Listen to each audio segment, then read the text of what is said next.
So much of the time, we're absorbed in our own lives. We're concerned with our own problems and trying to find solutions to those problems. And we're not truly present in the conversation. Just think about how much of a waste of time that is just to be engaging only half-heartedly in conversations. That goes for at work and in our personal lives.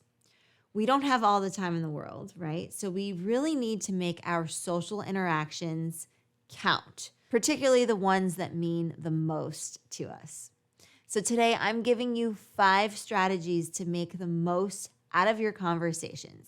And if you're ready, let's get into it.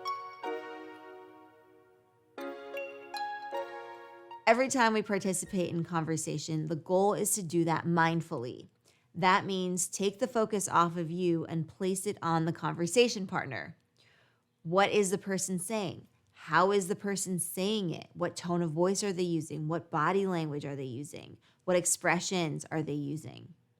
The best way to approach mindfulness in social interaction is to let go of the ego. So don't think about how you're going to impress them or what image you think you're projecting of yourself onto them or anything else that takes the focus away from the conversation and from the person who's speaking. If you're overly worried about how you're presenting yourself, you're either going to be presenting yourself too stiff or inauthentic when you don't mean to be. So definitely don't focus solely on yourself. And I would be so bold as to say not to focus on yourself at all, because the point is that interaction and trying to understand that other person. So with that in mind, let's move on to the 5 strategies. Strategy 1, plan out what you want to ask. Much like you would prepare for an interview or a high-stakes phone call, I encourage you to prepare some key points and questions. This will help focus the conversation on key points and help you eliminate any fluff, anything that's not that important, anything that's superficial and not going to get anywhere. When planning out what you want to ask, think big picture and high level. Once you've determined the tone of the conversation as well as the direction that you want to go in, for example, life advice, stories from their youth, a challenge they've overcome, then you can point to specific instances, events, or questions that help guide the conversation naturally. But again, you have a few things in mind so that it's not a waste of their time and you're doing a good job of coming prepared. So what you can do is jot down an outline or just keep it in the back of your mind, having looked at it before, ahead of time, before the conversation, right? To promote natural flow of conversation, I'd actually recommend that you stick to no more than 3 bullet points so that you have that on your mind without trying to fumble for your phone or a piece of paper or to try to read something that you wrote in chicken scratch on a Post-it. So really just familiarize yourself with what you want to ask, things that you want to touch on, points that you want to highlight, and keep that fresh top of mind. So we also really don't want to use a phone because when we're in conversations, if you have your phone even in sight or on the table, it makes for a less natural and calm flow in that social interaction. Research shows this. So put the phone away, don't have it out. You're also going to be tempted to look at your phone and you want to keep that out of sight. You really want to be laser focused on the person and the conversation and not have any distractions in your way or be tempted by that. You want both parties engaging to their fullest without any notification bells stealing your attention. Strategy number 2, ask better questions. The central theme to this is that you're going to be mindful of their time and energy. So formulate questions that get to the heart of what you want to ask. And again, you know what you want to ask because you've thought about it ahead of time, right? Once you've scheduled this conversation with this person, you know more or less what you want to be talking about. And if you don't, well, then that might be something to sort of keep in the back of your mind the next time you have a conversation with the person. So if you're talking to a mentor or a family member about a life experience that they've had or seeking out their life advice, be attuned to any sensitivities surrounding those experiences because If certain events drum up painful memories, things that they don't want to discuss, things that they just, start making them upset or bring tears to their eyes, you don't want to have them go through that. So if you can, I would really encourage you to be very mindful. If you're going to ask things like that, then you really want to make sure that you have really solid rapport with this person, that you've sort of warmed them up to the idea of asking them certain questions that might recall certain memories. You really want to be respectful of them. That's the key word here. So tread lightly. And the best thing really is to ask their permission. I really want to hear about that experience, but I want to ask your permission first. Are you okay with talking about this? Or I want to do this in a respectful way. I don't want to overstep. Framing it in that way shows that at least you're trying. And then they're going to decide if they want to share that kind of memory with you or not. Or maybe they can just sort of talk about the silver lining, right? And that's a good way of framing it in a positive light. So you can ask their permission, be empathetic, of course, and show that you're cognizant of heavy emotions that might be tied to specific memories. And when I say ask better questions, that means two things. To ask a more meaningful question, so digging beneath the surface, nothing superficial and silly. And then also to be aware of how you are asking that question, right? So paying attention to sensitivities, cultural or otherwise, that the speaker might have, and respecting that if somebody doesn't want to talk about something, don't force them. They don't have to. So respect their emotions and wishes, and then move the conversation forward in a positive direction. Strategy 3, listen to the answers carefully. You've heard me say this before, that communication is a two-way street. You talk, but you also listen. And in the context of having meaningful conversations, you want to be extra aware of your listening skills.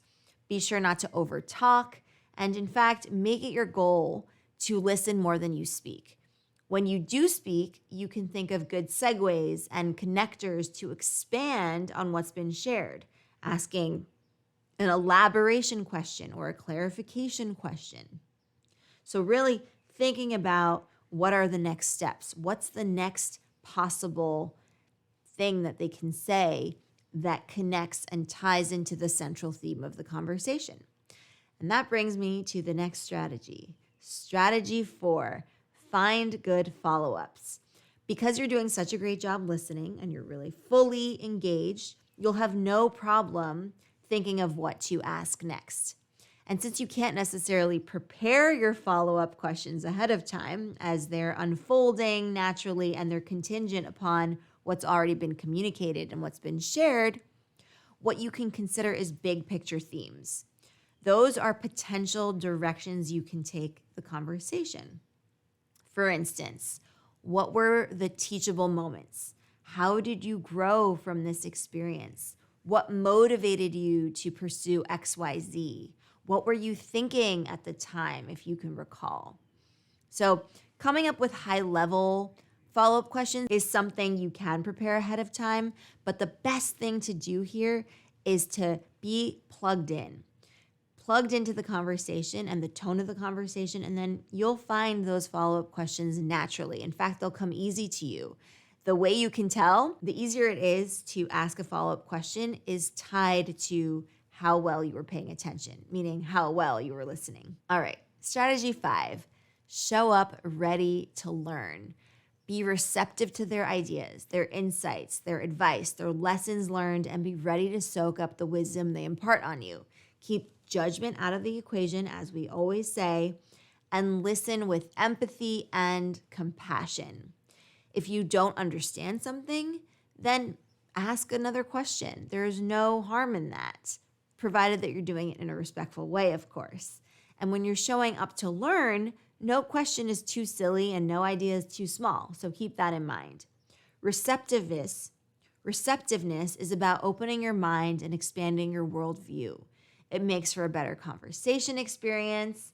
And because you're fully engaged and you're ready to learn, the conversation partner is going to see that, and they're going to be more willing to help you and to give feedback and give advice and share their stories and open up to you, right? Because that's also built on a foundation of trust.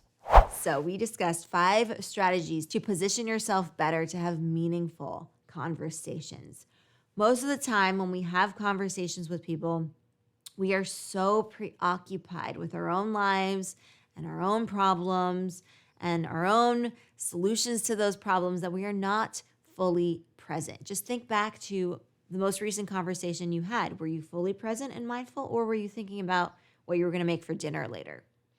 So these 5 strategies are the antidote to distracted listening, and they also give you a blueprint for having conversations that go beyond the superficial and into the more meaningful.